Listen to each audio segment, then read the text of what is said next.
pretty much the outline how it's gonna go. I brought the wrong book though. Damn. I hate when I do that shit. NightOutHipHop.com. Yeah. Holy smokes, I'm no joke out the bullpen. Bringing nothing but heat, leave you hanging like clothespins. He's a beast when he goes in, ice cold frozen. The first round draft pick, number one chosen. Drop bombs, explosion, self-promotion. And I keep shit moving like a flanker in motion.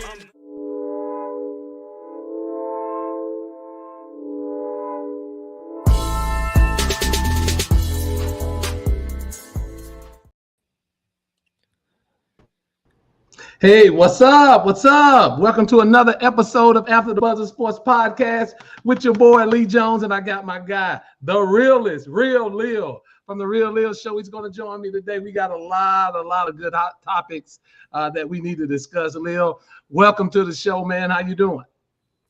Yeah, man. It's my first time being on the show. It's like, regular. You know how that go.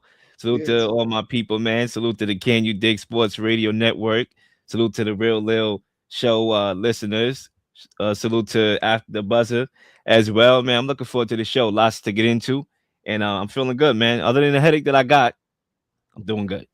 All right, man. Well, take something for that headache. BC always work, bro. BC always work. Nasty, but always work. We got a lot of. I took a leave, but to all the people out here that's taking a leave, you can achieve, my people.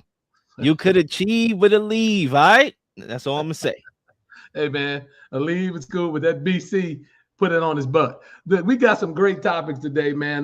Leo, the SEC is discussing nothing's imminent, but they're discussing possibly leaving the NCAA and just playing amongst themselves and developing their own NIL and transfer portal rules. I want to get your thoughts about that, man. That would be weird. That would throw college football, college sports turn it on its head and on its ear.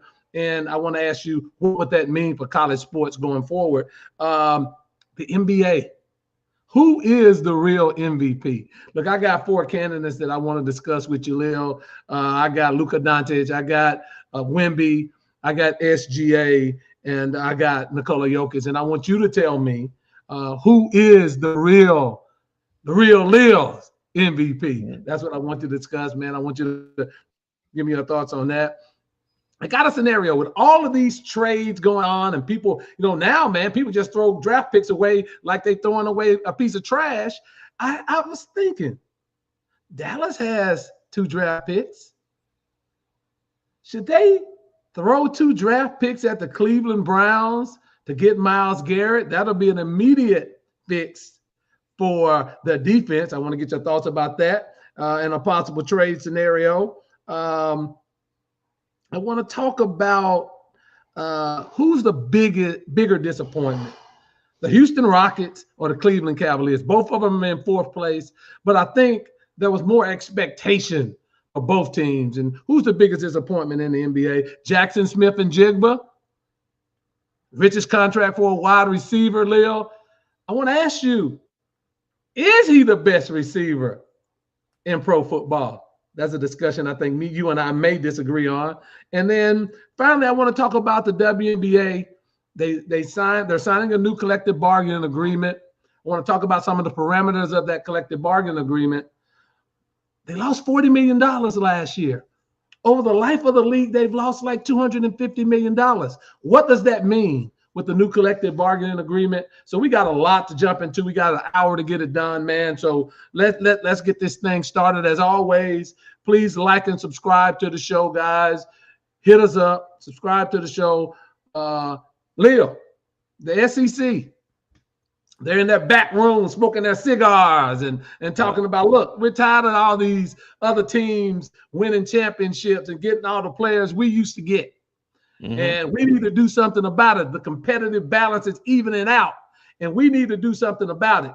And they're proposing in the back rooms, well, maybe we should just leave the NCAA, make our own rules, make our own dates with when people can leave and transfer, and just play our teams. What are your thoughts about that for the SEC, for college sports in general? Talk to me about it, bro.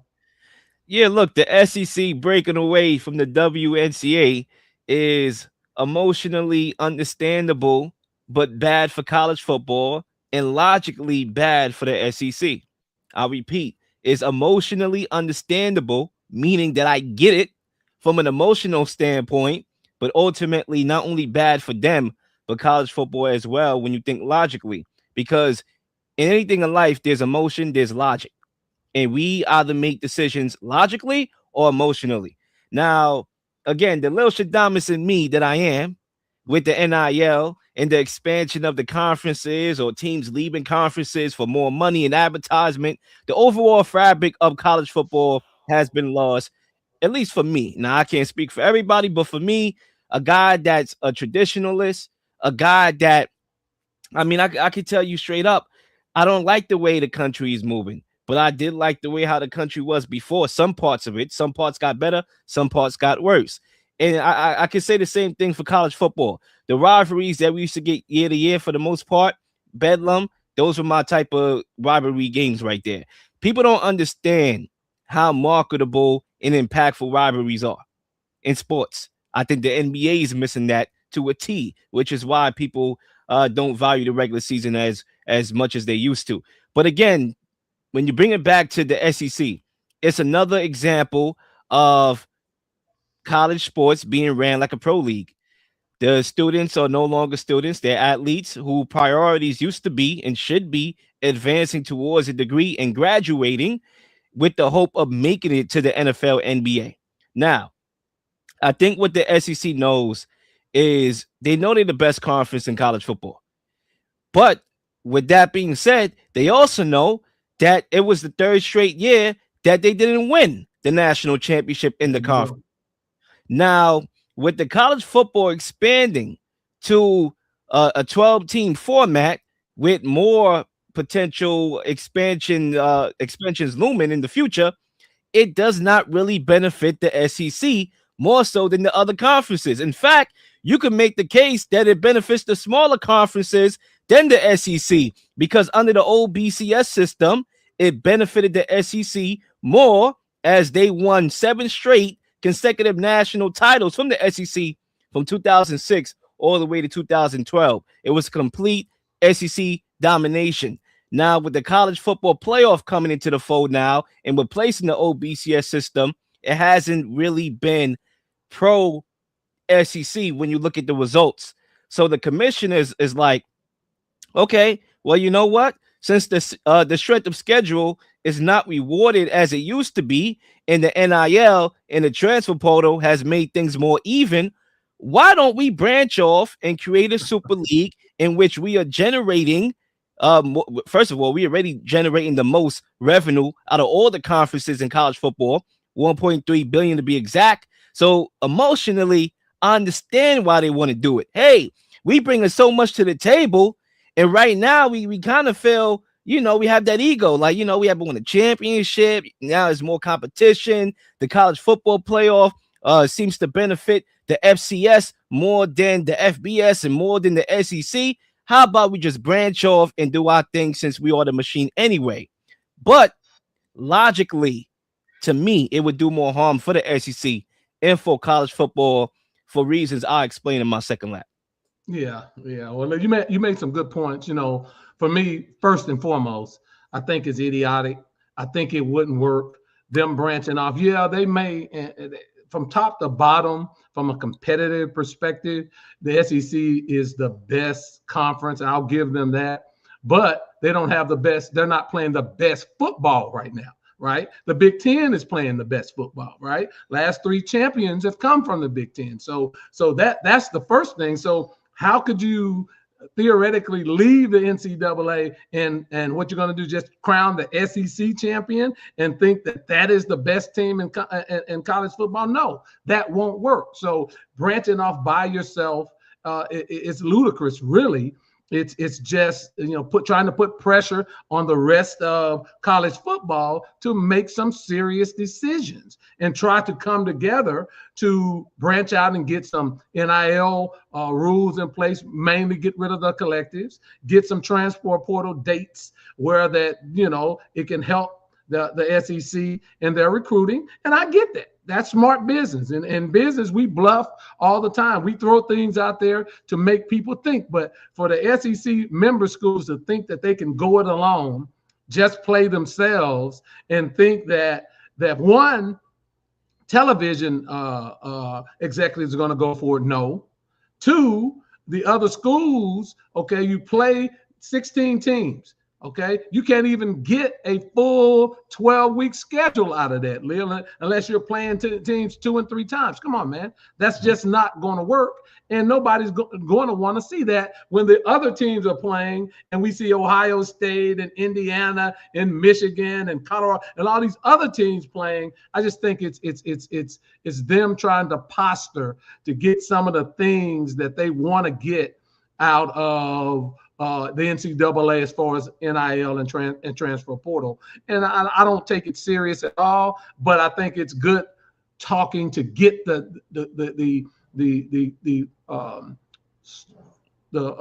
dialogue started. Yep. Excuse me, the dialogue started to sort of set some standards for college football. Now, again, I feel they're never going to get it to where they want it unless they collect a bargain with the players.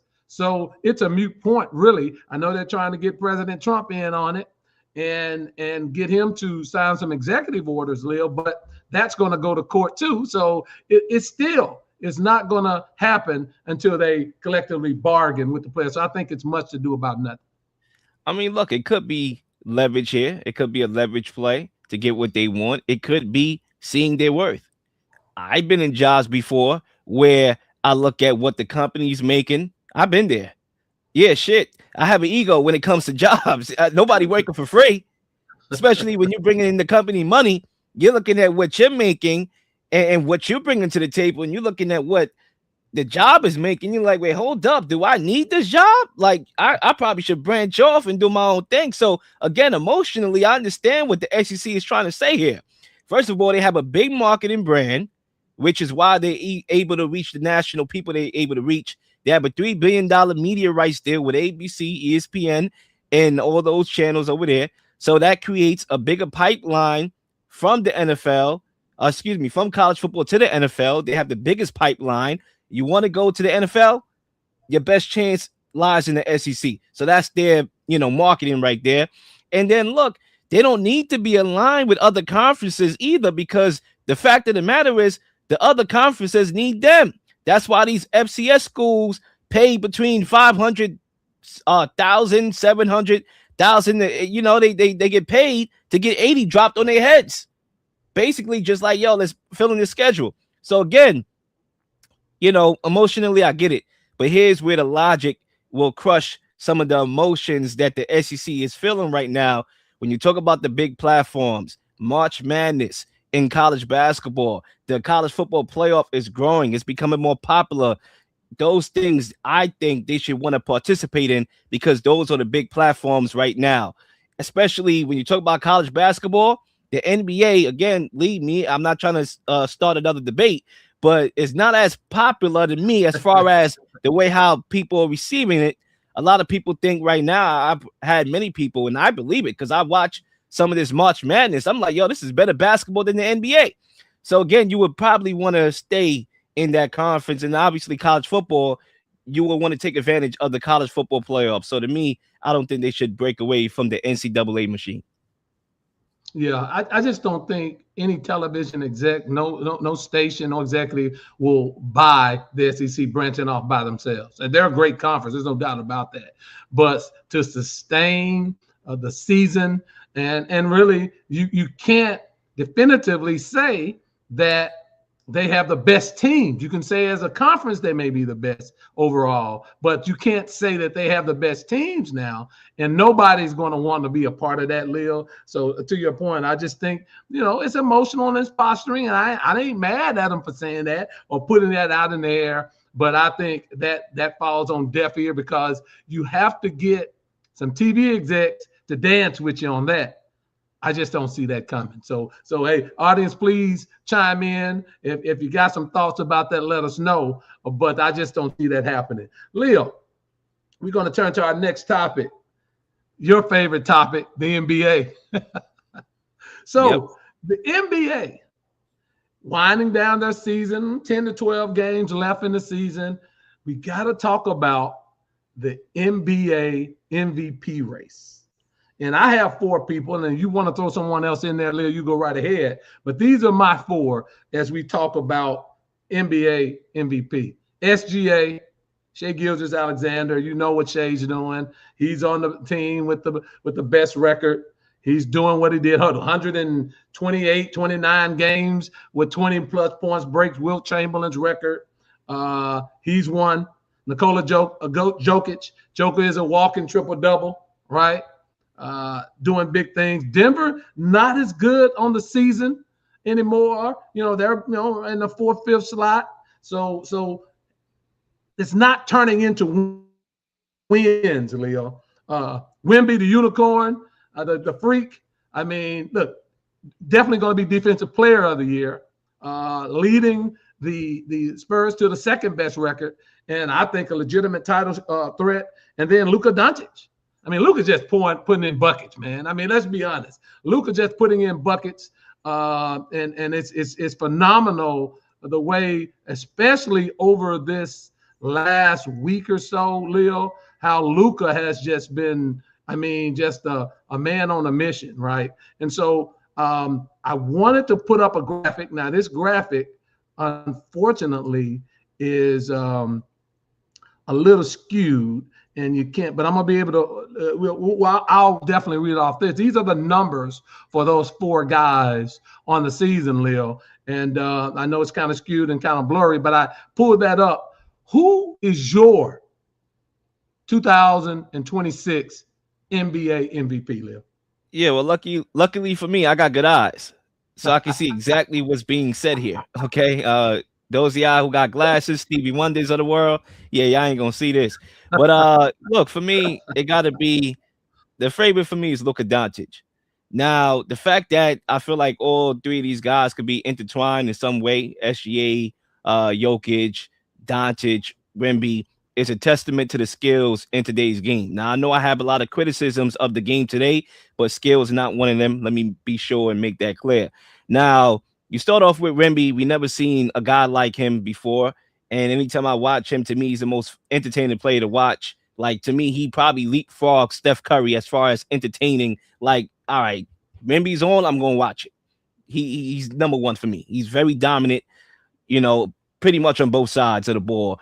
SGA, very surgical. He's like the surgical master that done this job in the health industry for 30 years. He's like that type of guy. Like, he knows what he's doing. He's a master offensive manipulator who could manipulate the defense. Jokic, to me, best player in the world every year. So automatically, he's always going to be in the discussion, as he should be, to win it every year. Now, for me, what puts Luka in the driver's seat to win, especially the month of March. Right now, he's leading the NBA in 37.2 points per game in that span, adding 8.8 rebounds, 7.5 assists. All around, his game is just elevating the Lakers right now, who have gone 10-1 during that stretch. Now, essentially having his own type of March Madness run in the NBA. He had a 60-point game against the Heat that he could recently add to his candidacy, and he only needed 30 shots to do so. Unlike Bam, who needed to get to the free throw line 43 times to get 83. Now, I'm not obviously criticizing Bam. I gave him credit on the show that I did, but Luka did that with less shots, and he had a 60-point game. Now, what done it for me, and what I'm realizing with Luka that I'm seeing that is making me more, I won't say proud, because he's always been a very good player. We saw the teams that he brought to the finals and Western Conference finals and whatnot. But defensively, he's locked in. And I understand that's like his biggest flaw. But you look at the Lakers defense, and we always talk about the Lakers defense probably going to hold them back, and they're probably going to be a 2nd round exit. That's what most people believe. They're not getting past the 2nd round, which, all right, is fair. But you look at their defense for the last month, they have the 8th ranked defensive rating. Now, I know Luka's not the best defender, but as I said on my show, a lot of being a decent defender is just having the size and having the fast hands. And he has the fast hands to get steals. I believe he's leading the league in steals, or one of those categories. He's up there. He's getting like 2 steals per game. He's taking charges. He's leading that department as well. So for me, it's the effort, and that's all we needed from Luka. Is just don't be a cone, brother. Don't be a cone. Don't be arguing with the ref and not getting back on defense. Just use your size. Try to get some steals, take some charges, help your team out defensively any way you can, just with effort. So for me, with Luka doing that, along with what he's already good at, clearly one of the best IQs in the game. Clearly he's going to fill up the stat sheet every night. Clearly going on a tangent right now in the month of March. To me, he's my favorite to win the MVP right now. All right. Look, Luka, you never ever get an argument from me about Luka's prowess in scoring the basketball. I mean, he's a savant in that. He can score the basketball with anybody. One of the greatest scorers, in my opinion, to ever play in the NBA. You know, he's a better Dragan Petrovic, if you remember that name, right, from the New Jersey Nets. I mean, he for as a European player, so he's phenomenal scoring the basketball. But Leo, let's be honest. You know, they're 10 games out of first place. 10 games. They're in third place, and look, 10-1 over the last 11. Hey, I love that. But he's still a defensive liability. He's one-dimensional. And 32 points, eight rebounds, 8.5 assists. Hey, that's a beautiful stat line. But SGA is 31, 4 and 6. And then look at Wemby, I get that 24, part. 11 and 3 blocks. I get that part, and I don't want to interrupt, but again, yeah, sure, he may not be the best defender, but his value, right? Because look at the Mavericks. They traded him. They made the finals immediately that offseason. They traded him, and clearly they're not a playoff team. They're not even in the play-in right now. So we clearly see his value. I mean, every single year it's shown. So again, for me, when you talk about MVP, I'm not just looking at, oh, you're the top in the conference. Sure, that could definitely play a factor in that. But chances are, if you're number one seed, you have a good team. Look at the Celtics right now, who's even though they're not the number one seed in the East, they're very close to being.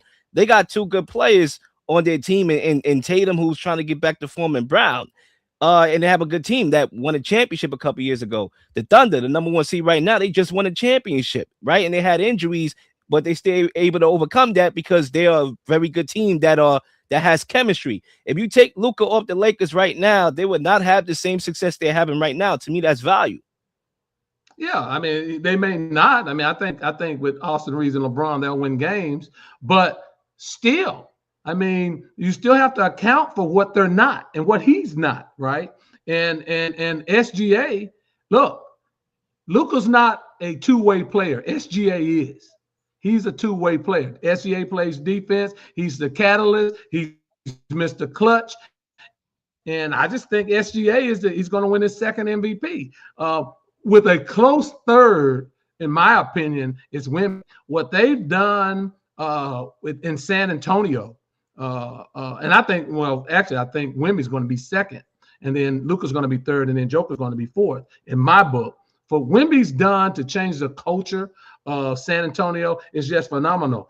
And from a defensive perspective, how he affects the game and how he's got San Antonio as probably the best defensive team in the league. When you talk about effect on the game, there's nobody that affects the game more on both ends of the court in basketball than Wemby. It's going to be hard for me to disagree with that and debate that. I think Wemby is definitely one of them impactful players because, I mean, just look at him, right? But at the same time, in the same token, I'm not about to say this to diminish him. He's one of my favorite players to watch right now.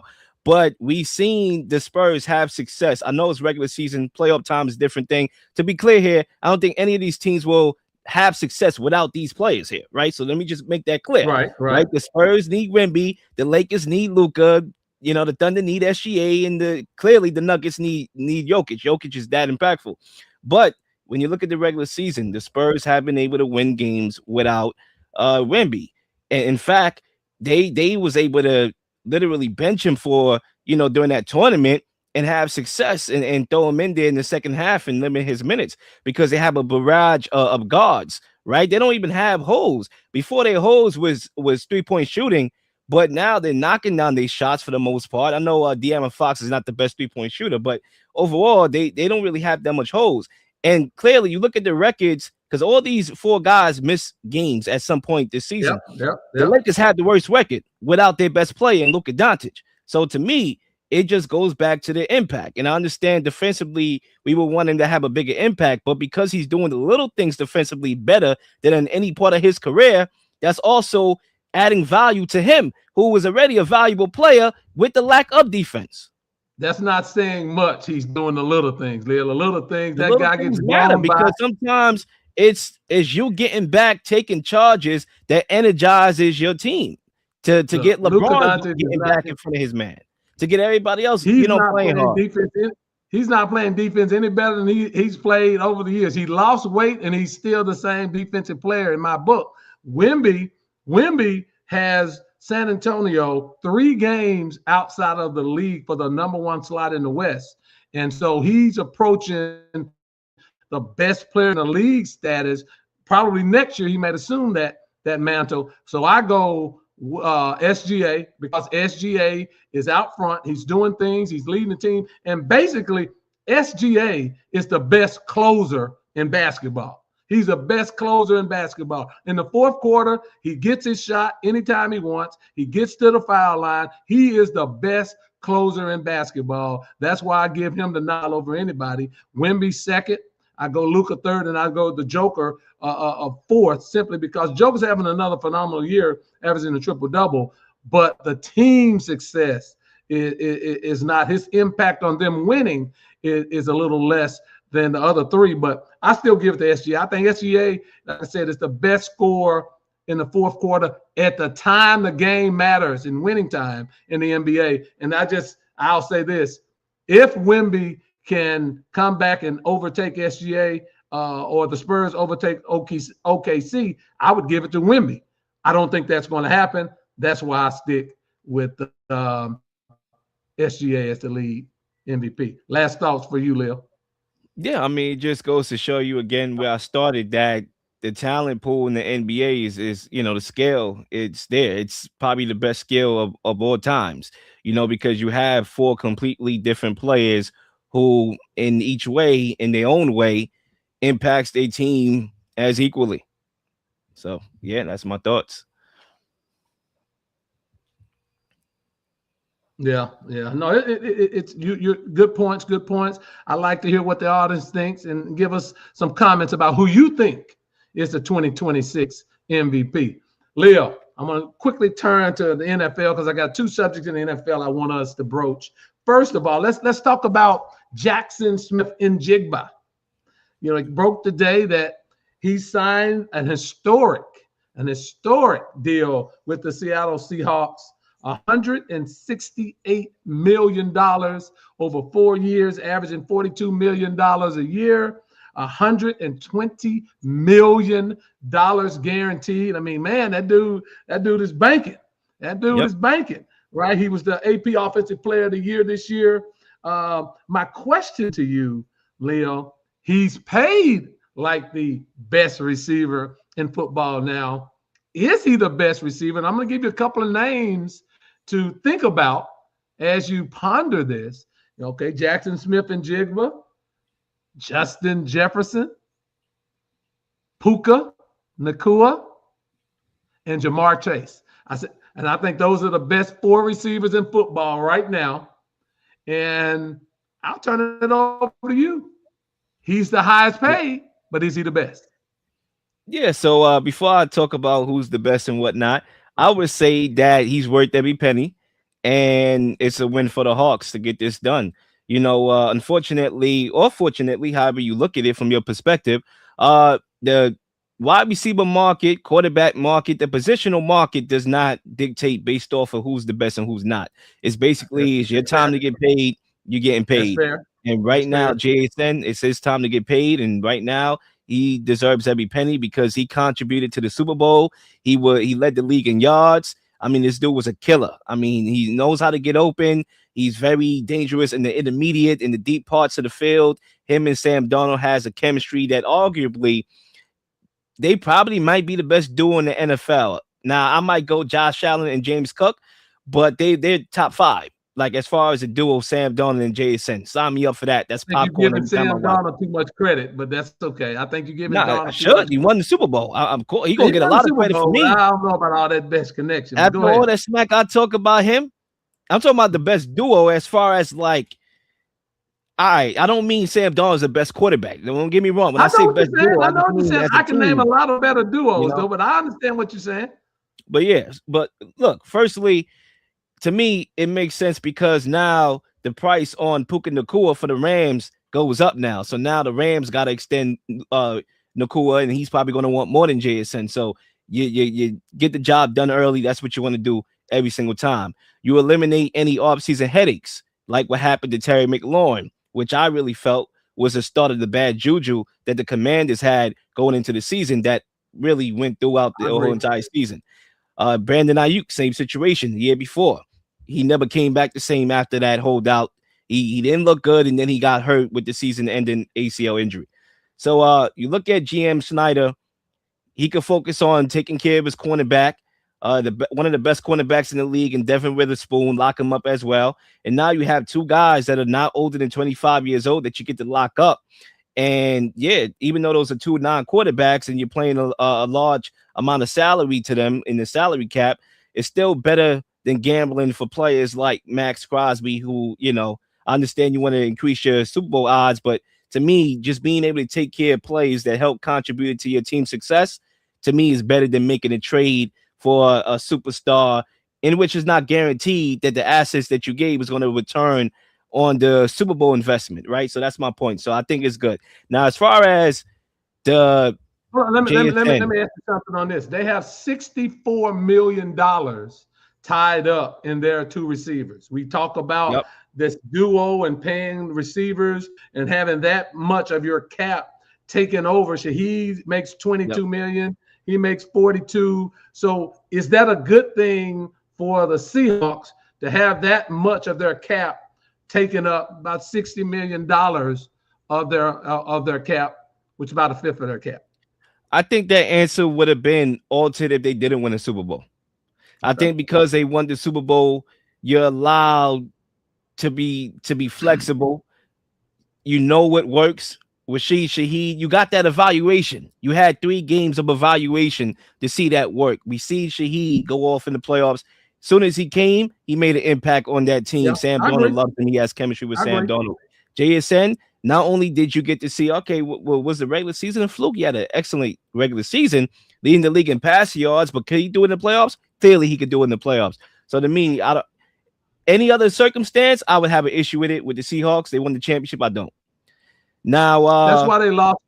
That's why they lost Kenneth Walker, though, because they couldn't afford to pay him. And I get that. They made a decision. I think Kenneth Walker is replaceable. As good as Kenneth Walker was and is, as much as he showed us in the Super Bowl, you have Zach Charbonnet, and you could draft another running back, and you could get similar production. It may look different. It may not be as explosive, but as a committee, you could get similar production to replace Kenneth Walker. Hopefully, before we get into who's the best, Leo, it doesn't cost them. They lost Tariq Woolen. They lost one of their safeties. Hopefully, it doesn't hurt them in their secondary.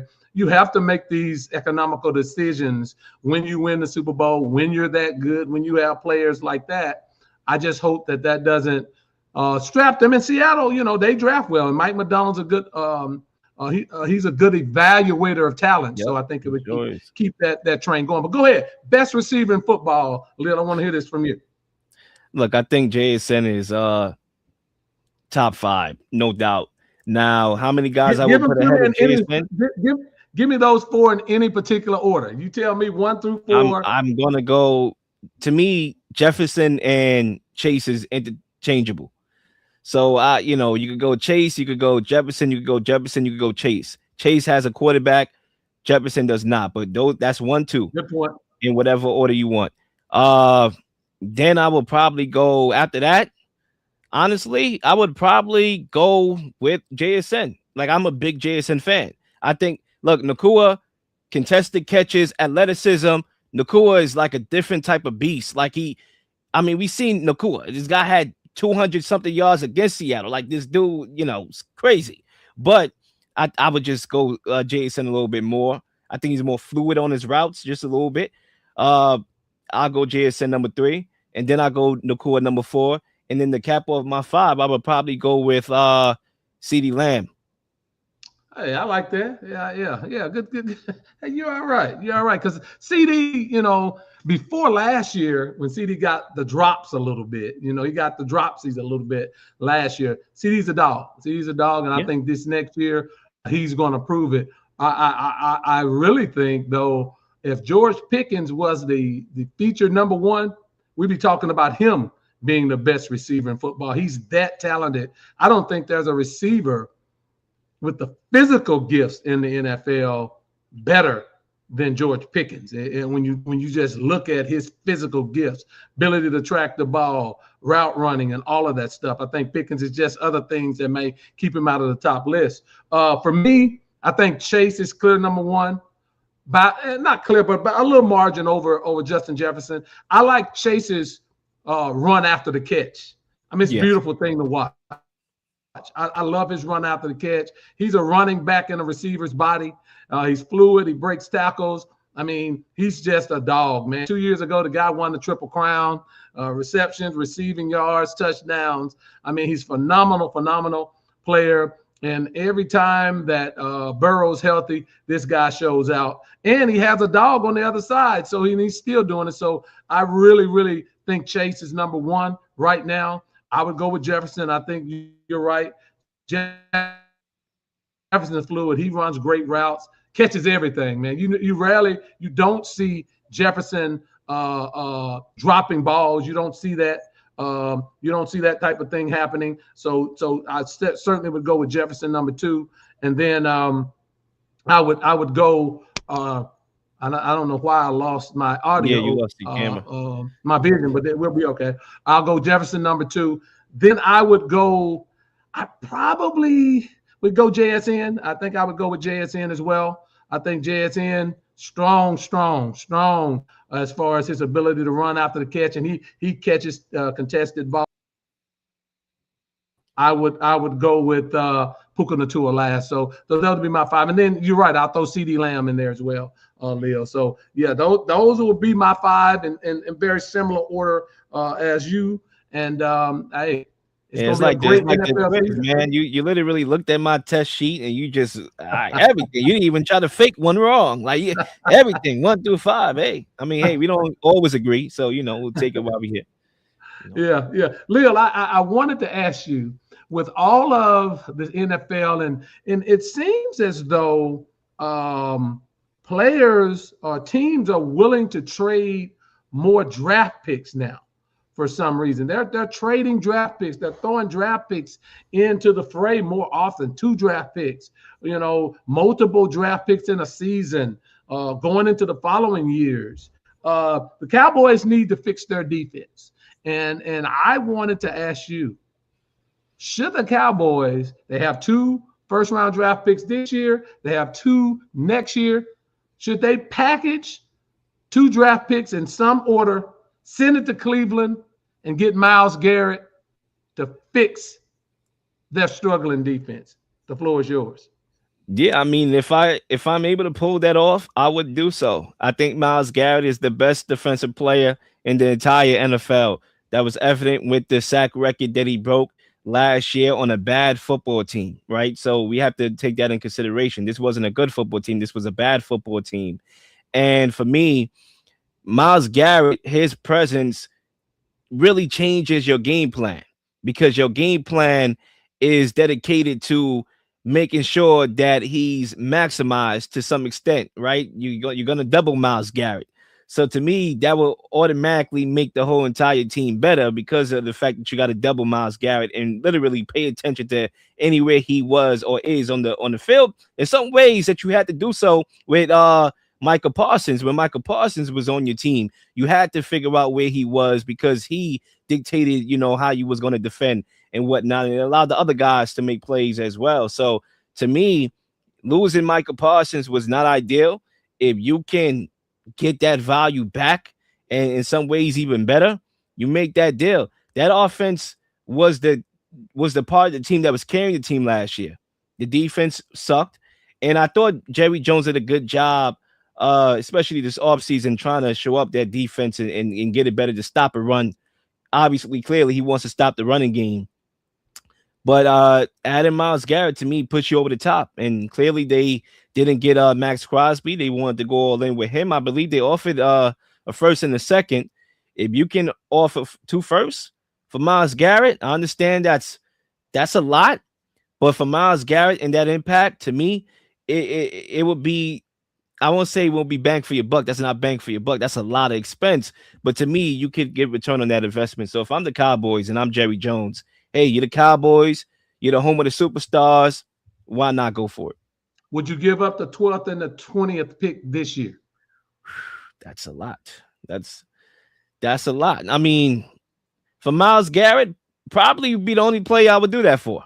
Yeah. Like, I think he's that impactful.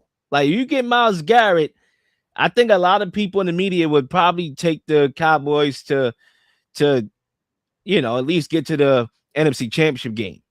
Yeah, Which is something that they haven't done. And look at the historical context here. They haven't got to an NFC Championship game since the 90s, if I'm not mistaken. So it's been a long time coming. Sometimes in order to break streaks like that, past streaks, you got to make tough decisions and you got to be aggressive. And to me, although that's a hefty ass package that you would be giving up for Myles Garrett, to me, that would literally make you better than what you are today. Yeah, and great points on everything you said. Look, in the last scenario that I asked you about, I would give up the 12th and the 20th if I got a second back in Myles Garrett. I would do that in a heartbeat. I would do it so quick, your head would swim, because he is that good. He is that unblockable. He is that person. He's the best defensive player. I don't care anybody, Crosby or any of these guys. No, he's the best defensive player that we've seen in generations. And we're talking Lawrence Taylor. We're talking Reggie White. We're talking that good. Yeah, we're talking that good. We're talking that good. And so I would give up the 12th and the 20th pick. There's no doubt about that. There's no doubt about that. I would want a second back because it set them up to continue to build on some of the things they need. They need a corner. They need a linebacker. But I would give up the 12th and the 20th, and I think Cleveland would do that. That would give Cleveland 4 first-round draft picks in the first round. And I think that's something that Cleveland probably couldn't say no to, Leo. I think they couldn't say no. It's going to be hard. Yeah, from the Cleveland perspective, I mean, we looking at it from that perspective also. I mean, that'd be a hard pass a hard to pass because 4 first-round picks, I mean, you could really build your team out. Now, we don't know who the quarterback is going to be. We don't know if it's going to be Shador or if they just like, listen, we got to pay Deshaun Watson. We might as well throw him out there anyway. Yeah. Either way, you get to build that team around, and clearly they need to build that team. They're not a good football team. So to me, that would be a lucrative package on both sides. Yeah, they could rebuild their offensive line with 2 of the stud offensive linemen in the top 12 pick. They can get 2 stud offensive linemen. They could come back and get a receiver, which they desperately need. And then they could go either way they wanted to go with the 4th pick. Just think about that. You would have 4 picks in the top 20, 22 picks. I mean, that's unheard of in the modern NFL. So again, Jerry Jones, if you're listening to me, I'm your boy. I'm telling you, make that deal. Send 12th, 20th, get us 2 He's back. too busy on his yacht, get man. Myles Garrett for the Cowboys, though, Leo. It instantly helps their defense, their secondary, because of the amount of pressure and how quickly he can put pressure on the quarterback. Look, part of the Dallas's problem in recent years is their players tend to get there. They never make any sacks, or they don't get enough pressure. That would change with Myles Garrett on the team. So Dallas, listen to me. Listen to your boy. I'd send the 12th and the 20th pick to Cleveland. Give me a second-round pick. Give me Myles Garrett. You're on your way to not only the NFC Championship, Leo, you're on your way to the Super Bowl. I'll give you the last. They got Kenny Clark. Didn't they get Kenny Clark, or they still have Kenny Clark? They got Kenny Clark. They got Quentin Williams. So they literally could stop the run. Like, to me, that's a good team as far as trying to stop the run right there on paper. Now you get Myles Garrett, a home run hitter that can sack the quarterback, that can get to the quarterback. Now your defense is transformed fully. And now you have a You defense that could complement that high octane offense of last year. absolutely, you have pressure up the middle with Quentin Williams and Kenny Clark, and then you have pressure on the outside, and then you can load up on that opposite side and do some exotic blitzes. Dallas would be a terror. Yeah. And you have to do both. To your point, we haven't been to the Super Bowl, hadn't won a Super Bowl since 1995. You have to do some bold things. And I don't care who you get in the draft at 12 and 20 as a package. It's not going to help your defense as much as it would if you got Myles Garrett in the trade. So Jerry, listen to your boy. I'm trying to help you out. Listen to me. Make that trade. I think the Cowboys will be on their way. Back to the NBA real quick, Lil. Again, you're on After the Buzz of Sports show with Lee Jones and my man, Real Lil. Lil, the NBA season is winding down. And, as I look over where the season is at and looking at both conferences, there's two teams in either conference that I'm just disappointed in. I expected more from them. One in the Eastern Conference is the Cleveland Cavaliers. I just thought Cleveland had the makeup to go all the way to the championship, and it just hadn't materialized. They're vastly underachieving. They trade for James Harden. That hasn't really helped, and they got an initial bump, but that hasn't helped. So Cleveland in the East, and then the Rockets, Leo, in the West. I mean, the Rockets can't win a close game down the stretch to save their lives. Their Warriors through the first three quarters and the fourth quarter, and at about the 5-minute mark, they seem to collapse every big game they play. So my question to you, Lil, which team is most disappointing to you? The Cavs in the East or the Rockets in the West? I mean, look, I think it's a good topic because I did expect a little bit more from both of them. Like, they're not terrible. I mean, they're the 4th seed, both of them. So it's not like it's like, oh, the season is over, but I did expect a little bit more from both of them, right? So I think it's a fair topic. Now, you start off with the Rockets. Obviously, when Fred VanVleet went down, I was like, all right, they're not winning the championship. That I can tell you off the rip, because they're going to miss having that point guard, right? And it's funny because when you looked at them last year against the Warriors, I said in my head, if KD was on that exact team last year, they beat the Warriors, because they just needed somebody that can just generate this shot consistently in the half court. He was the missing piece. But then he got there, and now they have another void. And to me, that, obviously is going to cap their ceiling. However, with that being said, another thing, I didn't like the fact that they lost to the Lakers back-to-back. To me, you got to win one of those games. There's no reason why that should happen. Connects you down the stretch. Down the stretch. At home, too. I think they were home for both of those games. One was in LA, one was at home, but still right, fair enough. But still, to go 0-2 in that stretch back-to-back, to me, I ain't like that. But look, Kevin Durant is still playing good basketball, great basketball, 25.7 points per game, 51.7% from the field, 40% from deep. I got to go with the Cavaliers here. You're talking about a team that won 64 games last year, so clearly they had double the amount last year. And while I am pleased with some of the player development, I think Jared Allen, once that trade for James Harden was made, he took a little bit of a leap since that Harden trade. But guys like Evan Mobley, who's to me is going to be the X factor for them even winning the championship, like he's a most important player. He has regressed when it came to free throw shooting. Like, his free throw shooting has been terrible if you look at the numbers. Right now for this month, he's 49.1% from the free throw land. Now, you look at it, the last couple years, he was improving. Like, you saw the numbers. It was 66.3 as his rookie year. And then it jumped up to 72.5% last season. So he was improving. Now it's back to 60%, and obviously having a terrible month at 49%. So to me, the last thing you want is your big guy, one of the most important players on your team, come playoff time. We all know the playoff questions that we have about the Cavaliers and Donovan Mitchell in particular. Can Donovan Mitchell get over that hump? The last thing you want is an important player like that in his head missing free throws, because we know he can improve. We know he can be better than what he's showing right now. You don't want him in his head because he's that important.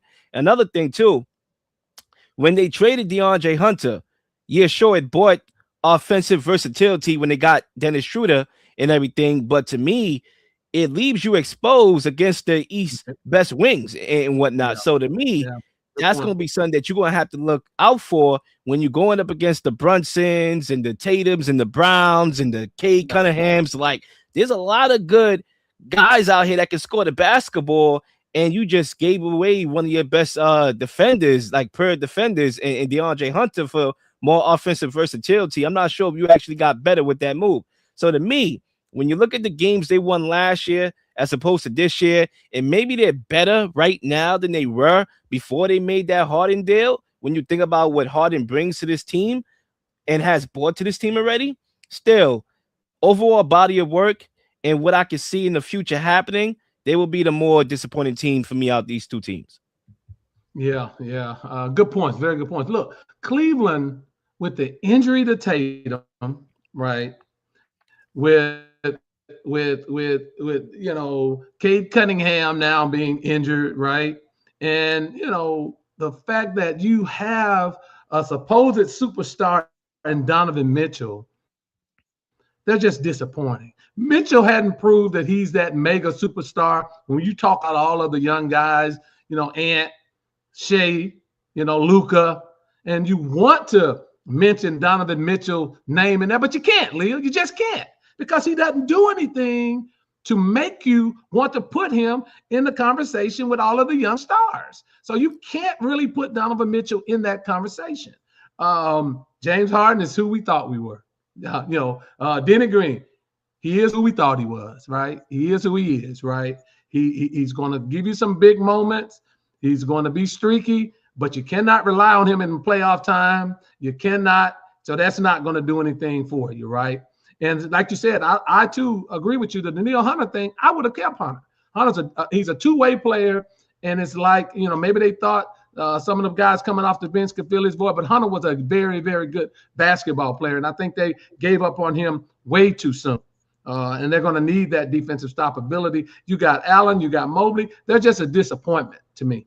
But they were a disappointment last year, so they hadn't done anything to make me get excited about them, right? Get LeBron next year, it'll make me watch the Cavaliers more. To me, though, Leo, it's the Rockets. The Rockets have all of that young talent. They have KD. Now, they can score. I mean, they can score with anybody. But the thing about it is the Rockets, and I heard you about the Fred VanVleet injury, but the Rockets could have made a big push for Kyrie Irving, Leo, to get him from Dallas. They should. I was hoping that they did that. They needed point guard play.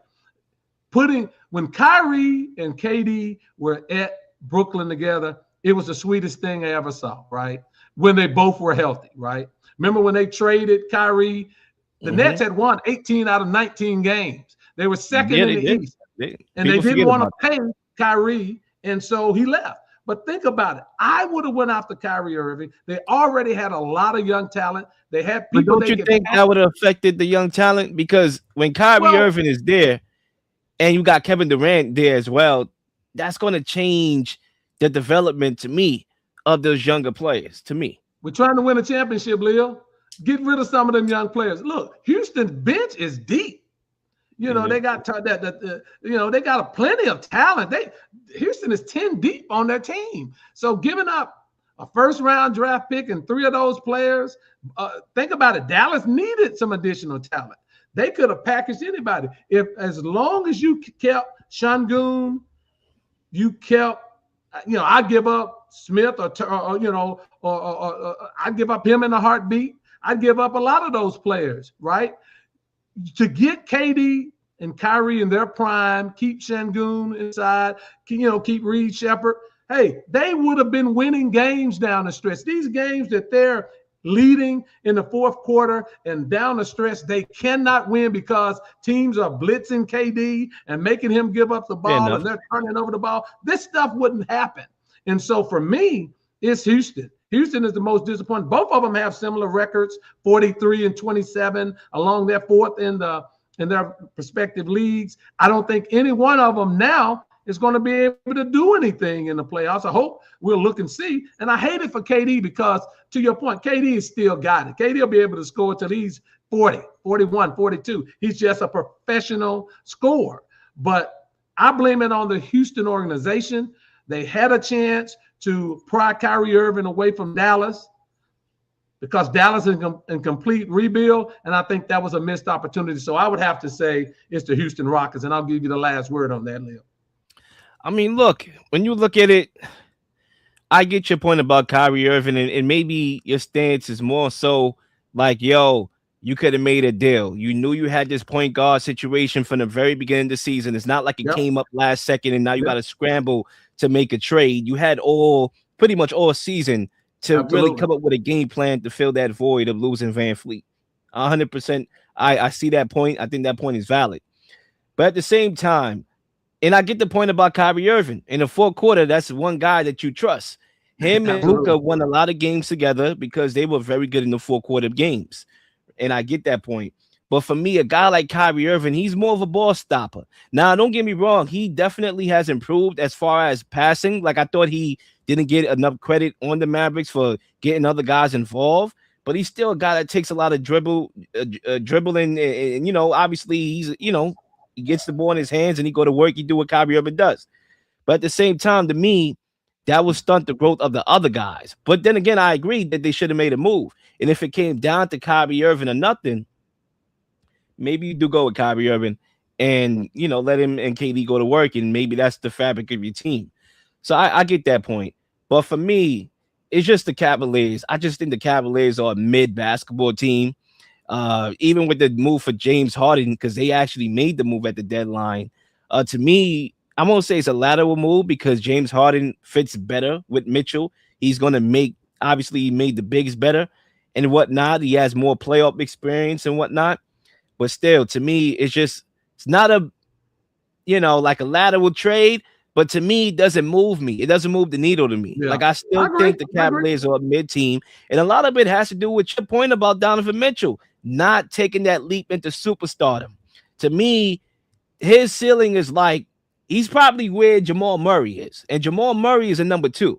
A guy that, you know, in the playoffs could do what he has to do and whatnot, but clearly he's not a number 1. That's Jokic. To me, Mitchell is probably a number 2, and we just don't want to admit that. I don't think he could be a championship number 1 player on a championship team. I just don't see Mitchell in that light. I never did. And honestly, I never will. At least this version of Donovan Mitchell. Yeah, no, that's the great points. I mean, I just don't see. You know, he's talented, but he fades in a lot of games. But you know what he has done, Leo? He's definitely overachieved in life. NBA player and Coco Jones. Yeah. You can do. You can do. You definitely can do worse than that. So, but yeah, definitely. He's not someone that when you think about the superstars in the league, he doesn't come. You go down a long list, pretty long list before you think about Donovan Mitchell, and that's an indictment on the Cleveland Cavaliers. I want to get our last topic in, Leo, before we get out of here. The WNBA signed a new collective bargaining agreement this week, and you know they got some concessions from the league, and actually it was a good deal. It was a good deal for them. I think some of the increases that they've gotten in the league. I wanted to ask you, Leo, and I'll give you some of the things the jumps that they did. They went from a salary cap of $1.5 million to a salary cap of $7 million. Great jump. Overall salary cap for each team, $7 million. The Supermax for a player, it was $250,000. Now the Supermax is $1.4 million for a player, right? Average salaries, $120K. Now the average salary is close to $600K. Will be going into this new CBA. And then minimum salary was $66K. And now the minimum salary coming into this new CBA is $300,000. So some great gains for the WNBA in their new negotiations with the players, the players in the league. But let me give you some of the negative facts before I get you to comment. Lost $40 million last year. $40 million as a league lost. Over the life of the WNBA, that league has lost $250 million in 26, 27 years. What are your thoughts about where the WNBA is going, Leo, the thoughts on the new CBA, and do you think this is momentum? One, and I'm happy that the ladies getting paid, but where do you think this jumps the WNBA now and how they can take this forward? I mean, look, the narrative that, and look, I'm an honest guy. I'm just going to be honest. The narrative that people are trying to push is that the WNBA is going to mirror the NBA. It's never going to happen. I don't care who gets offended about that. I'm just telling you the truth, right? It's just never going to happen. Even a declining NBA, the WNBA would never be on the NBA level. Now, is it on the up and up? Yeah, I think more people watch the WNBA today than they did 5 years ago, where it was a myth. I think a lot of that had to do with Caitlin Clark and Angel Reese. To me, they're the most impactful WNBA people because of what happened in college and how that rivalry was a big rivalry and everybody started tuning in. Absolutely. And obviously, Absolutely. so that was a big that's like I'm not trying to be a hot take guy. And let me word my words correctly here. It's like kind of what Jordan did for the NBA, making it more global. You could argue maybe not on that high of a level, but what Angel Reese and Caitlin Clark did kind of really got the WNBA eyes. I'm going to just leave it like that, right? Before people come at me with pitchforks. Now, with that being said, Magic and Birdish. And Birdish. Yeah, definitely. And that's what rivalries do for you. And that's my point earlier about the SEC and everything. Rivalries, it really brings light to your sport and makes it profitable. And I wish the NBA really held on to its rivalries because that would actually help the sport even more. But I would say this, to keep it, the contract and the CBA and everything that was negotiated in is more player friendly. And that's a good thing for the players. Because to me, when I look at other CBAs, I don't think they flex enough muscle. Now, I'm not sure because you're probably more in tune with it than me on who's on the committee, but they did a hell of a job. They got a salary cap increase. They got a contract, a supermax increase. That all benefits the players. There are not a lot of CBAs that I see that benefits the players. Why the hell in the NFL do you still have a franchise tag that's not abolished? Even if you have to go into the season with strikes, I get it. It may hurt you a little bit in your pockets a little bit, but hey, look, the boycott of the daggone civil rights era. I mean, yeah, people took a hit just to get what they wanted. So to me, I think when I look at this whole entire thing, they did a very good job, the players here, of pretty much winning that whole entire thing. And to me, that's only going to benefit them and make them more profitable, because one thing that was said about the WNBA is that they don't make a lot compared to their NBA counterparts. Now they have a golden opportunity to make more. And now that the game is definitely more watchable as opposed to before, that bodes well for them. So I agree. Good point. I think they got 20% of the revenue share, and that's great for them as well. Thing I wanted to bring up, so they get more revenue. Yeah. So I think, for the ladies, the salaries to continue to increase as the game continues to grow in popularity and more advertisers wanting to sign on and all of the media rights and getting more money, it's going to grow. I think the WNBA is in a great spot because they have a lot of talented young ladies in college basketball. And I think what Cheryl Swoops and Cynthia Cooper and all those people did was taken, and you're right. When Angel and Caitlin Clark came in, that rivalry just boosted it up, and they're really taking that and really marketing on that. And I like the fact that they don't like each other, and it brings up a lot of angst with people. That's a great thing for the league. I think they have to keep growing. I think that I don't like, Leo, them having their playoffs during football season. I've been on record in saying that because I agree. once the NFL season starts, you can forget it. I'm telling you, you forget it. I watch the WNBA. I enjoy the games. I'm a big Angel Reese fan. I love the way she competes in her games. But once the NFL season starts, I might catch it and I might not. If it's on a weekday, I will watch it. If it's on the weekend, it's college football and NFL football. So I think that hurts them a little bit. I wish that they would finish their season a little bit before they can go into the preseason. But when the season kicks off in September, I need for their season to be over. If I was in the league office, I would do that. But I think this is great for the league. I think they need to keep going. But also, the last thing I'll say before we get out of here, I think the WNBA needs to divorce themselves from the NBA. They'll never know how really much money they can make and the revenue they can generate with them being in the NFL and I mean not the NFL but the NBA, and the NBA subsidizing their league. They need to get the NBA out of it. Now there's still some owners that are in the NBA. You got to keep that. But I would bring new ownership in that wasn't affiliated with the NBA and really be able to control your own books, because these numbers, $250 million, we don't know what that looks like because the books are not totally open, Leo, and because they're intertwined with the NBA. And when they even negotiate television rights, it's in addition with the NBA. So they really don't know what their viability is. I think that's something that's hurting the league. But more power to the ladies, because to your point, Leo, and I'll leave with this, they were willing to strike and not have a season. And I mean, the WNBA do we and the NBA live didn't in want a that society today? Do we live in a society today where a woman has more cojones than men? I mean, how far have the Democrats pushed that narrative? I mean, come on now. And I think that should be done. And that's why I give them the credit for getting the most out of this CBA here. And the last thing I say is that, to your point about the NBA definitely has helped the WNBA.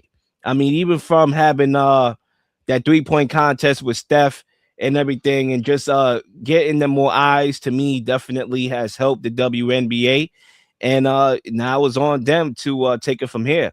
And as skill becomes more developed, because we see a lot more skill today than we've ever had. And yeah, that was clear in the NBA. We got more skill. But in the WNBA, I mean, clearly we see more skill now. And a lot of people laughed at the skill that these people can't dunk. These women can't dunk. They can't do a lot of the stuff that, you know, obviously a man can do. But now we're seeing that they can. We're seeing the new version of Steph out there in the WNBA. So as long as that skill continues to develop along with the profit and the marketability, then hey, it can only go up from here. And now they got more money.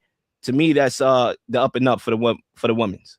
Yeah, plenty of women now are dunking in college and high school. It's all over the internet and everything. So that's going to bode well for them when they get in the league. The NBA has helped, but it's time for them to divorce themselves, because, Leo, as long as their books are intertwined with the NBA, like the Fever plays in the Pacers arena, they have to pay for that. No, get your own arena so that you can start to really control your books. So that's why I say they need to divorce themselves from the NBA.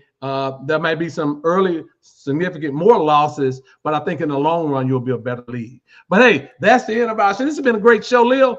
Tell the audience where they can catch you at, man, on all your social media platforms, all the work that you do. Tell the audience what's going on with the Real Leo Show and Can You Dig It Sports Network. Yes, sir. The Real Leo Show on Spotify, YouTube. We out there. We drop episodes, and the Can You Dig Sports Radio Network as well. Tap in on the My Tuna Radio app, and we'll be back like on a Schwarzenegger. I'll be back. We'll be back. Yeah, this has been a great show. This is my guy, man. I love the energy that Leo brings, man. He always bring it, and he's real when he do it. It's real Leo. I love it. I got to get him better on that NBA. I don't know what he's seeing in that NBA, but I'm gonna keep working on him, y'all. I'm gonna keep working on him. But hey, this has been After the Buzzers Sports Show with Lee Jones, my special guest, Real Leo. We're gonna get out of here. We'll see you next week. Peace. Peace.